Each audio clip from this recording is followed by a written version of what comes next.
Benvenuti sul mio canale. Oggi facciamo questi biscotti. Alcuni li chiamano biscotti per il latte, per me sono i biscotti della nonna. Una ricetta semplicissima, super siciliana. Vediamo come realizzarla e buona visione. Ed ecco gli ingredienti per fare questi biscotti deliziosi: 1 chilo di farina, la farina per i dolci, la 00, una bustina di lievito valignato, 16 grammi, aroma limone, 6 uova, 250 grammi di strutto, 300 grammi di zucchero. Possiamo aggiungere anche della vanillina se vogliamo, oppure io userò questo estratto di vanillina.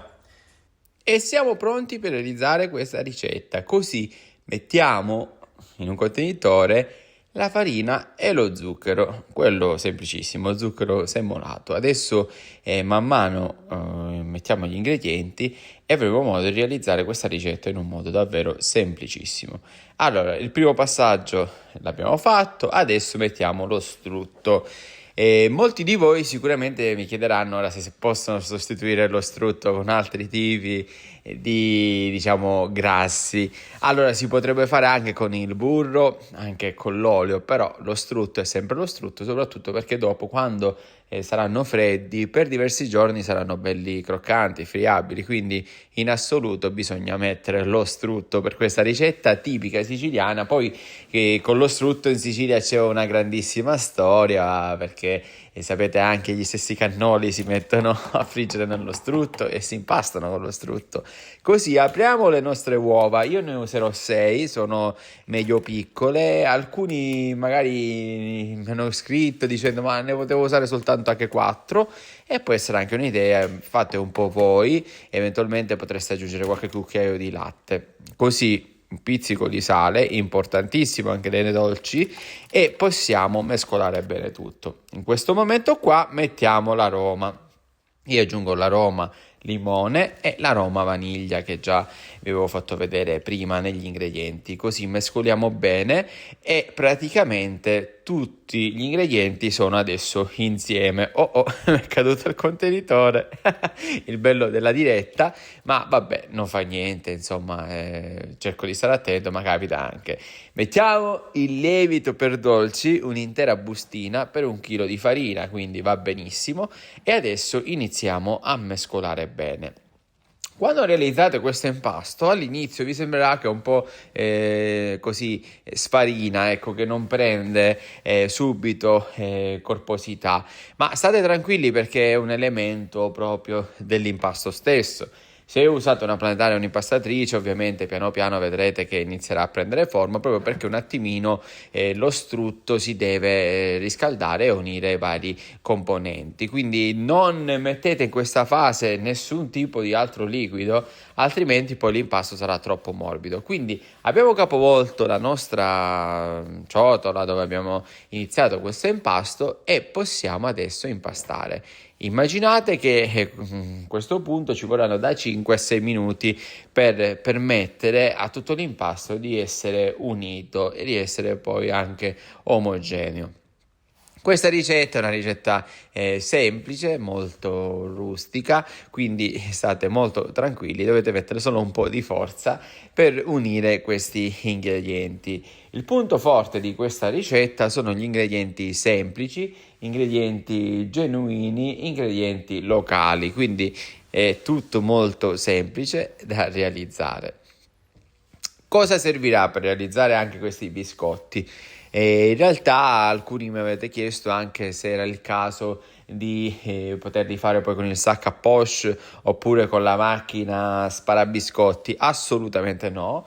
Questa ricetta, se voi la volete fare, dovete avere la macchina che adesso tra breve vi farò vedere. Quindi ci vuole la macchina tritacarne, quella in ghisa, con lo stampo adatto, lo stampo poi in base al tipo di biscotto che volete fare. Un altro aspetto molto importante è che qualora non avete questa macchina, tranquillamente li potete fare anche a mano, ma assolutamente questo tipo di impasto non si può usare il sac a poche perché è un impasto un po' più duro. Vedete, inizia a prendere forma e adesso un attimino ancora dobbiamo lavorarlo.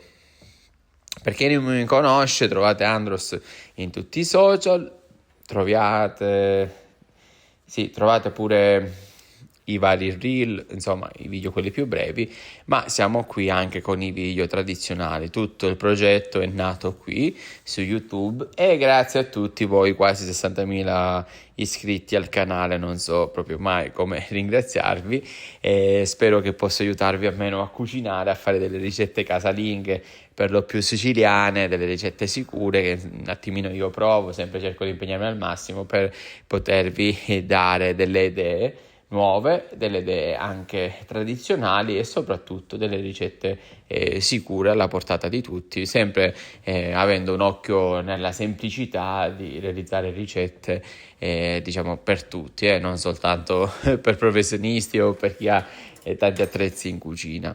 A questo punto vedete ci siamo quasi. E il nostro impasto, vedete, comporterà un po' di fatica.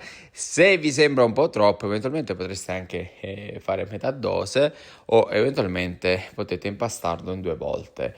E in ogni caso, con questa dose andate a realizzare 3 teglie di biscotti, le teglie comuni di qualsiasi forno che potete avere a casa. Quindi è una quantità alquanto importante, considerate che verranno 110-120 biscotti, non so, ne vengono veramente tanti, un centinaio sicuro, un'ottantina, insomma, in base anche a quanto li fate, quindi sapetevi voi regolare.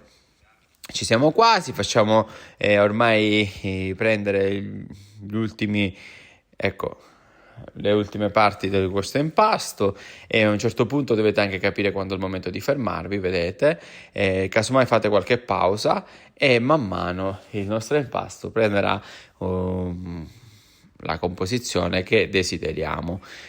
Poi ovviamente una volta realizzato, se un attimino lo facciamo riposare, possiamo avere ancora modo di lavorarlo meglio. State attenti, se lo fate riposare troppo non va bene, perché eventualmente poi il lievito per i dolci non ci sarà e quindi quando poi li andate a infornare potrà essere che non si asciugano bene all'interno. Quindi sì, riposare, sì, massimo un'oretta, ma non tantissimo, altrimenti poi ne risentirà la ricetta, soprattutto in fase di cottura. E ci siamo quasi. Per capire la composizione, come è venuto questo impasto, è molto semplice. Adesso andremo a fare la prova, vedete, sì, adesso ancora mettiamo un po' di forza e facciamo la prova con un dito e andiamo a capire se è duro, se è morbido. Vedete, è alquanto duro ed ecco qui il risultato. Quindi siamo passati alla macchina che fa i biscotti. Questa io l'ho acquistata su Amazon, ce ne sono di vari tipi, quindi macchina tritacarne con lo stampo dei biscotti. In assoluto questa è la migliore, tra l'altro consigliatissima anche qui dalle nostre zone, per poi realizzare anche il capuliato. Non so se non sapete che cosa, scrivetemi nei commenti. Quindi vedete, si va a fare i biscotti, questi qua che sono i classici biscotti da inzuppo. La macchina dovrà stare ben salda nel tavolo e man mano andrà a formare, a produrre questi biscotti. Allora la macchina ha la funzione di spingere all'interno questo impasto e quindi di dargli anche più forza e in un certo senso anche, per capirci, come se lo soffia, e vedete la realizzazione è perfetto. Ma possiamo anche realizzare la forma dei cosiddetti squisiti nelle zone qui del Modicano, molto famosi in tutta la Sicilia, o famosi biscotti AS, biscotti della nonna. Insomma, questi biscotti sono la base della pasticceria qui siciliana, ma anche poi ci sono in Nord Italia molti simili, i crumini o altri tipi di biscotti, e i biscotti al latte anche sono molto simili. Così siamo pronti per andarli a infornare. Dovranno stare in forno a 180-190 gradi per circa 15-20 minuti. Ecco le 3 teglie di cui vi parlavo ed eccoli pronti. Allora sono pronti, vedete? Sono perfetti, cotti, buoni, anche questi così a S, e questi ancora li dobbiamo sfornare. Che delizia! Davvero buonissimi questi biscotti e adesso mi sa che l'assaggio uno ed eccolo qua. Buono, buono, buono. Sono rimasto senza parole. Alla prossima ricetta.